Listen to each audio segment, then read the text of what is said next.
Salam sejahtera bagi kita semua. Hari ini saya akan menjelaskan mengenai RPS teori akuntansi. Nah, RPS ini akan kita jadikan sebagai pedoman dan juga panduan dalam mata kuliah teori akuntansi selama 1 semester ke depan. Perkenalkan, saya Yudas Tadius Andi Chandra, dosen yang akan mengampu mata kuliah teori akuntansi selama 1 semester ke depan. Teori akuntansi. Nah, dalam RPS ini akan ada 4 bagian yang harus kita pahami bersama agar nantinya kita dapat menuntaskan CPL dan CPMK pada mata kuliah ini. Yang pertama tentu saja deskripsi dari mata kuliah ini. Kemudian yang kedua CPL dan CPMK-nya apa saja. Lalu ketiga adalah materinya. Materi yang akan kita bahas itu apa saja. Kemudian yang terakhir tentu saja penilaiannya. Nah, ini akan kita bahas satu persatu. Untuk yang pertama, ini adalah deskripsi mata kuliah. Jadi mata kuliah ini dirancang untuk membekali mahasiswa dengan pemahaman mendalam mengenai kerangka teoritis dan juga konsep dasar akuntansi. Jadi melalui mata kuliah ini, mahasiswa akan diharapkan mampu menjelaskan dan memberikan argumentasi yang kritis terhadap praktik-praktik akuntansi yang ada saat ini. Selain itu, mahasiswa juga diharapkan mampu untuk mengevaluasi praktik-praktik yang ada saat ini dan apakah nanti akan ada praktik yang mungkin lebih relevan dan lebih efektif yang bisa diaplikasikan terhadap sebuah kejadian ekonomi. Nah, di mata kuliah ini nanti akan difokuskan kepada penalaran ilmiah ya dalam membentuk kerangka konseptual.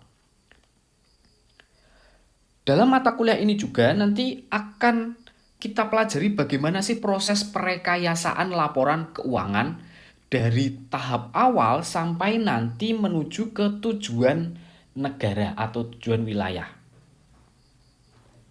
Dengan memahami dinamika-dinamika tersebut, mahasiswa diharapkan mampu untuk berpikir kritis dan adaptif terhadap perkembangan dari teori akuntansi dan juga praktik-praktik akuntansi di dalam lingkup lokal maupun juga global. Untuk sumber dari materinya ada beberapa sumber selain dari artikel-artikel yang sudah terbit di jurnal bereputasi. Ada yang sumber yang pertama dari Prof. Suarjono yaitu buku teori akuntansi, kemudian dari Prof. Imam Ghazali itu bukunya juga teori akuntansi ya berbasis IFRS, kemudian dari SAK dari IAI dan juga dari Walk, Volt, Bilcouni, Godfrey dan juga artikel-artikel yang lainnya. Nah, ini sumber yang akan kita gunakan sebagai acuan dalam mata kuliah ini. Kemudian yang selanjutnya itu adalah kita bahas mengenai CPL dan CPMK. Capaian pembelajaran lulusan dan juga untuk capaian dari mata kuliahnya. Untuk CPL-nya ada 3. Yang pertama CPL 1 itu dari S1 ya, mampu menjalankan peran strategis sebagai akuntan profesional dalam masyarakat dengan menyediakan, mengevaluasi, dan memastikan integritas serta akurasi informasi keuangan, manajerial, dan informasi relevan lainnya yang mendukung pengambilan keputusan ekonomi dan sosial secara etis. Ini untuk CPL 1. Kemudian CPL yang kedua ini untuk menguasai konsep-konsep teoritis dan praktis. Ini P1 ya. Tentu saja yang berbasis SAK dan juga Good Corporate Governance. Kemudian yang CPL 3 ini dari KU1 mampu memahami dan menerapkan prinsip etika profesi serta regulasi yang mengatur praktik akuntansi. Dilengkapi dengan keterampilan berpikir kritis, analitis, dan skeptisme profesional untuk menilai risiko. Nah, ini adalah 3 CPL. Nah, 3 CPL ini akan diturunkan lagi menjadi 7 CPMK. CPMK 1 itu berasal dari CPL 1 dan CPL 3. Mahasiswa mampu menjelaskan ruang lingkup dan tujuan teori akuntansi. Kemudian CPMK yang kedua, ini mahasiswa mampu menganalisis proses perekayasaan pelaporan keuangan. Lalu CPMK yang ketiga, ini mahasiswa mampu menganalisis pengakuan, pengukuran, dan penyajian aset serta kewajiban. Kemudian CPMK yang keempat, mahasiswa mampu mengevaluasi pengakuan dan pengukuran pendapatan serta biaya beserta dengan dampaknya terhadap kualitas laporan keuangan. Lalu CPMK yang kelima, ini mahasiswa mampu menjelaskan teori mengenai laba dan juga ekuitas. Lalu menganalisisnya dan mengaitkannya dengan tujuan pelaporan keuangan. CPMK yang keenam, mahasiswa mampu mengidentifikasi prinsip dan praktik pengungkapan informasi akuntansi serta menjelaskan pentingnya interpretasi laporan keuangan. Kemudian CPMK yang ketujuh, mahasiswa mampu mengkaji isu-isu kontemporer dalam teori akuntansi dan mengembangkan argumen kritis terhadap relevansi praktik yang ada. Nah, ini dari 3 dari 3 CPL diturunkan ke dalam 7 CPMK. Lalu yang selanjutnya adalah dari CPMK itu materi-materi apa saja yang nanti akan kita pelajari selama 1 semester ke depan. Nah, ini materinya. Materinya dari A sampai ke M, mulai dari pengertian teori akuntansi, lingkupnya, kemudian penalarannya, perakayasaan, pelaporan keuangan, rangka konseptual, konsep dasarnya, aset, kewajiban, pendapatan, biaya, laba, ekuitas, pengungkapan atau disclosure, sampai ke isu-isu aktual mengenai teori akuntansi. Lalu untuk penilaiannya seperti apa? Nah, ini penilaiannya seperti ini. Ada 4 assessment, ASN 1 atau assessment 1, assessment 2, assessment 3, dan assessment 4. Jadi assessment 1 itu dimulai dari minggu pertama sampai dengan minggu ketiga dengan materi di awal-awal tentu saja pengenalan teori akuntansi, penalaran, argumentasi, perekayasaan, pelaporan keuangan. Nah, ini CPMK yang terkaitnya adalah CPMK 1. Lalu bentuk assessmentnya seperti apa? Ini nanti bentuk assessmentnya adalah kuis dan juga diskusi. Lalu untuk assessment 2 atau ASN 2 itu adalah UTS. UTS ini materinya dari minggu ke-4 sampai dengan minggu ke-7 dengan materi yang diujikan nanti rangka konseptual, konsep dasar, lalu aset dan juga kewajiban. Ini ujian tengah semester ya. Bentuknya adalah esai dan juga studi kasus.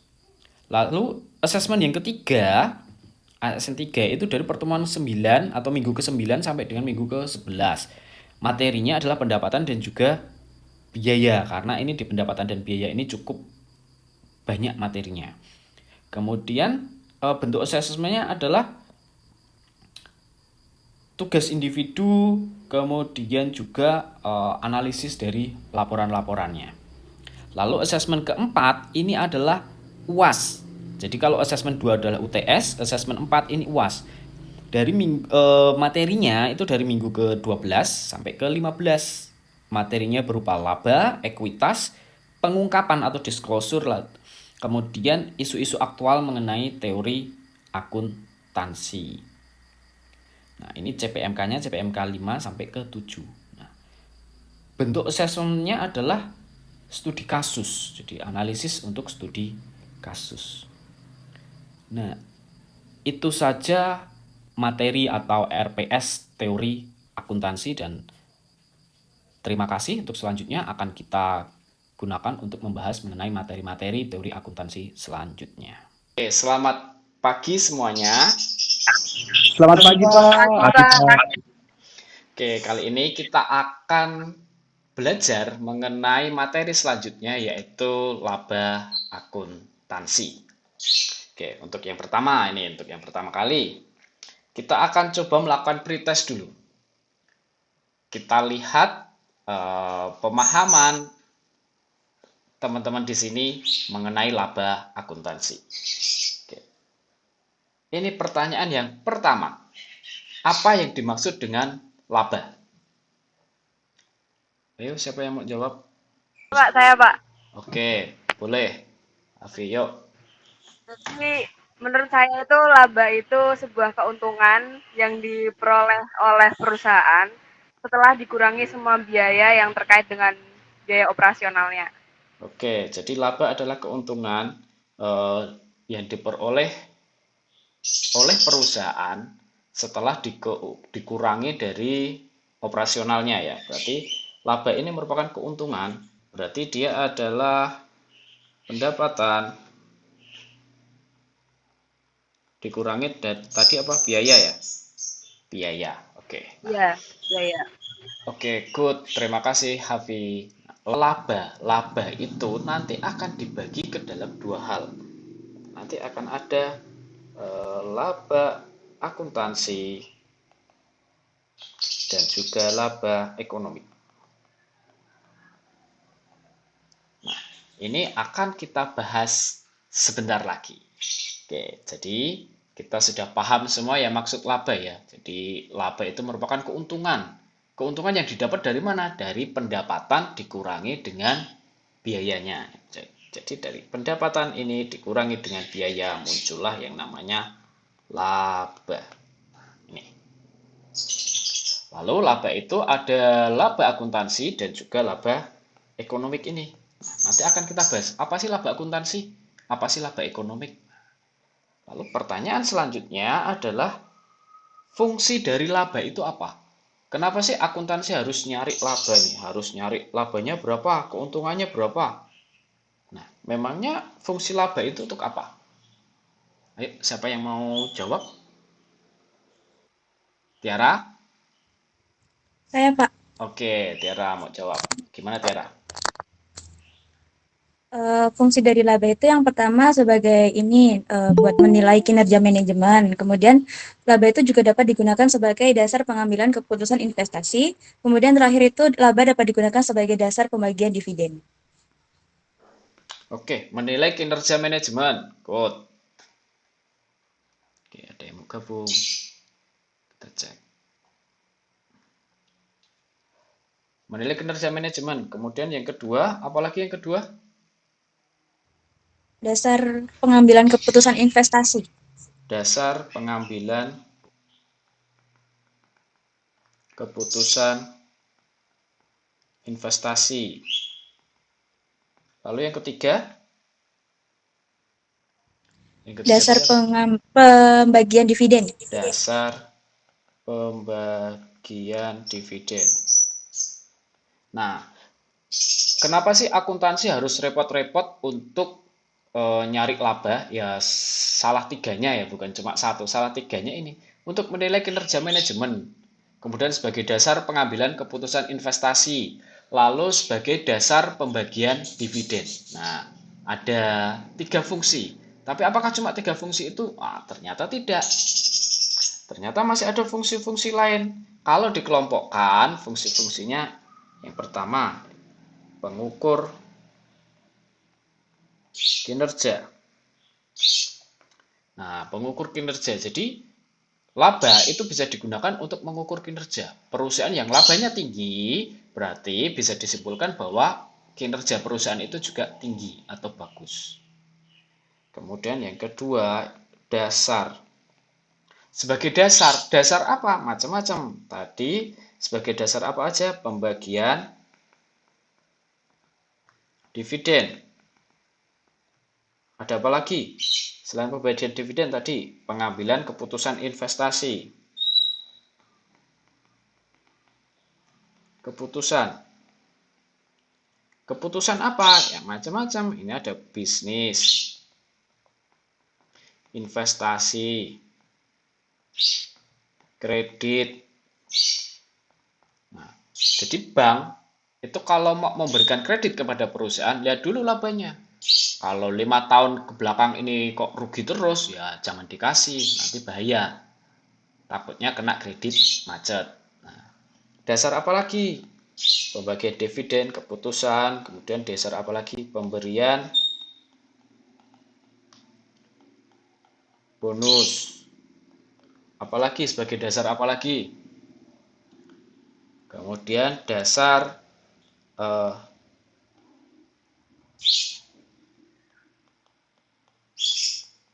pembayaran pajak. Nah, pajak kan harus dinilai dari besar kecilnya laba yang didapatkan perusahaan. Nah, ini masih ada lagi yang masih ada banyak nih. 3, 4, 5, 6. Nah, jadi fungsi laba itu ternyata sangat banyak. Kalau dijabarkan bisa banyak sekali. Selanjutnya ini, apa sih perbedaan laba akuntansi dan laba ekonomi? Silahkan yang mau menjawab. Ada yang mau jawab nggak? Oke, Salma mau mengangkat tangan. Izin menjawab, Pak. Menurut Oke, saya, kalau laba akuntansi itu pendapatan dikurangi biaya, sedangkan kalau laba ekonomi itu pendapatan dikurangi dengan biaya dan biaya kesempatan atau opportunity cost. lagi ke rekaman. Oke, jadi laba akuntansi itu pendapatan dikurangi biaya, sedangkan laba ekonomi itu pendapatan dikurangi biaya, dikurangi lagi dengan opportunity cost. Nah, opportunity cost merupakan biaya kesempatan. Contohnya seperti apa sih opportunity cost? Nah, biaya kesempatan ini contohnya adalah kesempatan atau pendapatan yang hilang karena kita mengambil keputusan lain. Misalkan, ini ada seorang mahasiswa yang dia kuliah. Jadi dia anak SMA ya, anak SMA yang dia pilih kuliah daripada kerja. Padahal kalau dia kerja, dia bisa dapat gaji 3 juta misalkan. Karena dia tidak memilih kerja, dia pilih kuliah, maka dia dapat 3 juta atau enggak? Enggak dapat. Dia tidak dapat 3 juta. Nah, ini adalah kesempatan yang hilang. Atau pendapatan yang hilang karena anak itu milih untuk kuliah. Nah, maka 3 juta ini adalah biaya kesempatan atau opportunity cost. Apakah angka laba dalam laporan laba rugi merupakan jumlah real uang cash yang diterima perusahaan pada saat itu? Gimana ini? Jawabannya adalah tidak. Tidak. Jadi bukan uang cash. Ini yang seringkali itu bukan uang cash yang diterima. Kenapa? Karena yang pertama, alasan yang pertama, kita tidak menganut cash basis. Kita tidak menganut ini, tapi kita menganut apa? Accrual basis. Nah, di accrual basis ini nanti pendapatan itu boleh diakui walaupun uang belum diterima. Kayak gitu ya. Tuh, alasan yang kedua, adanya yang namanya biaya depresiasi. Nah, ini contohnya. Contohnya kalau yang di sini adalah biaya penyusutan. Nah, biaya penyusutan senilai 70 ini itu bukan merupakan uang yang keluar. Sehingga apa? Sehingga menyebabkan antara ini dan ini. Nah, sehingga menyebabkan uang 320 ini bukan merupakan uang cash yang benar-benar diterima pada waktu itu. Sebelum saya masuk ke pertanyaan kelima, ada pertanyaan dulu enggak nih? Sebelum kita masuk ke pertanyaan kelima. Saya Pak izin bertanya. Oke, gimana Hafi? Tadi kan udah dijelaskan kalau laba itu bisa digunakan untuk melihat ya. Nah, apakah semua jenis laba itu benar-benar mencerminkan kinerja perusahaan yang sesungguhnya atau enggak sih, Pak? Nah, pertanyaannya masuk ke sini ya nih. Oke, dan jawabannya adalah tidak selalu.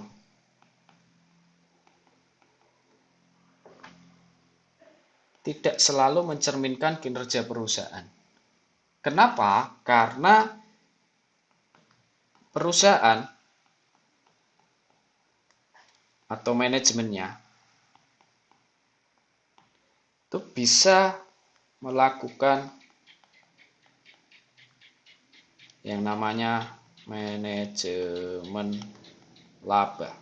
Walau tidak semua ya, jadi seperti yang saya jelaskan tadi ya, kita bisa memaju mundurkan biaya.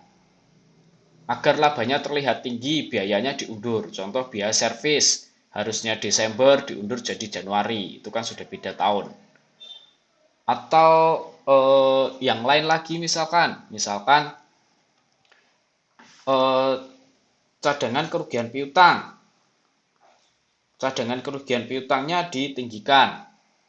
CKP-nya, CKP misalkan dari kemarin 4% naik menjadi 6%. Biaya dipercepat atau ditunda. Nah, jadi nanti manajemen itu tergantung misinya mau apa? Mau labanya terlihat tinggi agar investor pada datang, atau mau labanya terlihat rendah aja agar bayar pajaknya sedikit atau gimana. Nah, sehingga apa? Sehingga bisa jadi laba itu tidak selalu mencerminkan kinerja dari manajemen itu. Kenapa? Karena adanya manajemen laba ini. Ada lagi pertanyaan yang lain? Siska, oke. Gimana Siska? Siska mengangkat tangan. Oke, langsung open mic Siska. Kan katanya tadi laba bisa direkayasa. Kalau laba bisa direkayasa, lalu bagaimana cara kita tahu bahwa laporan itu bisa dipercaya, Pak? Kehati-hatian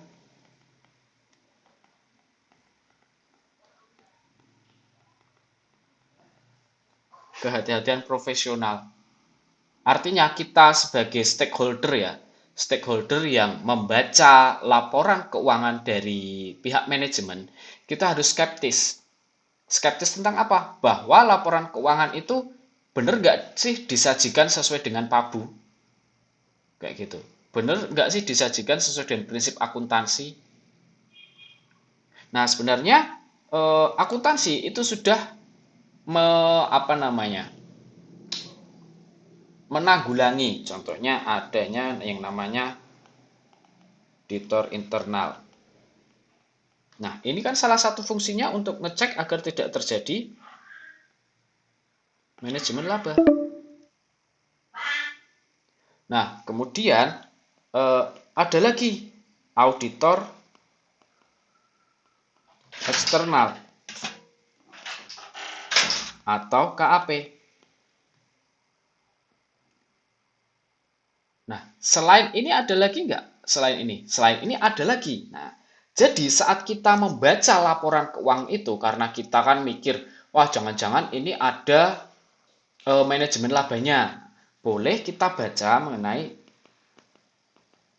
catatan atas laporan keuangan. Dan juga membandingkan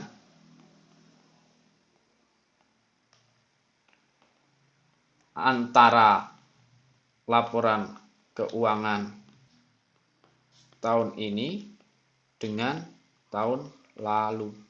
Nah, ini. Jadi kita akan cari tahu nih, apa aja sih catatan atas laporan keuangannya. Nah, jadi di situ kan ada berbagai macam penjelasan-penjelasan mengenai laporan keuangan tersebut, mengenai item-item, mengenai metode yang digunakan, kenapa kok ininya naik, kenapa kok ininya turun. Nah, di di sini ada clue-clue yang nanti bisa kita lihat ya, bisa kita lihat bahwa apakah manajemen itu melakukan manajemen laba atau enggak. Misalkan nih, di sini misalkan tiba-tiba metode persediaannya berubah atau tiba-tiba metode depresiasinya berubah. Nah, kita patut curiga nih. Kenapa sih kok metode depresiasinya diubah? Misalkan dari saldo menurun menjadi saldo menurun ganda. Kayak gitu. Nah, itu kenapa sih? Nah, kemudian kita tanya lagi, misalkan di sana ada perubahan yang tahun lalu ya. Tahun lalu, ini yang tahun lalu itu CKP-nya itu 5%, cadangan kerugian piutang 5%. Tahun ini kenapa kok naik jadi 7%? Kok naik 2%? Alasannya karena apa? Nah, ini kita patut curiga. Apakah itu bagian dari manajemen laba atau bukan? Nah, itu caranya. Jadi memang sebagai seorang akuntan, kemudian sebagai seorang profesional di bidang tertentu ya, entah itu di saham, investasi, kredit, itu kita sangat perlu untuk ini, paham mengenai atau punya profesional skeptism. Jadi kita skeptis nih, skeptis tuh nggak gampang percaya. Kita cek dulu laporan auditnya seperti apa, kemudian laporan auditor internalnya ada enggak, lalu catatan atas laporan keuangan. Nah, ini yang sangat penting ya, ini catatan atas laporan keuangannya seperti apa. Lalu kita juga akan membandingkan antara laporan keuangan tahun lalu dan juga laporan keuangan tahun ini. Nah, itu adalah cara-cara yang kita gunakan ya untuk apakah kita tuh akan percaya sepenuhnya terhadap laporan keuangan yang disajikan atau tidak. Atau jangan-jangan kita punya kecurigaan, oh iya ini kok kayak gini, ini kok kayak gitu. Nah, itu. Jadi poin 5 ini silahkan nanti dikerjakan. Oke, kemudian setelah dikerjakan akan dikumpulkan di pertemuan selanjutnya. Oke, nah sekian dari saya dan terima kasih. Sampai jumpa di perkuliahan selanjutnya. Dadah. Makasih, Pak. Ya, makasih. Terima kasih, Pak.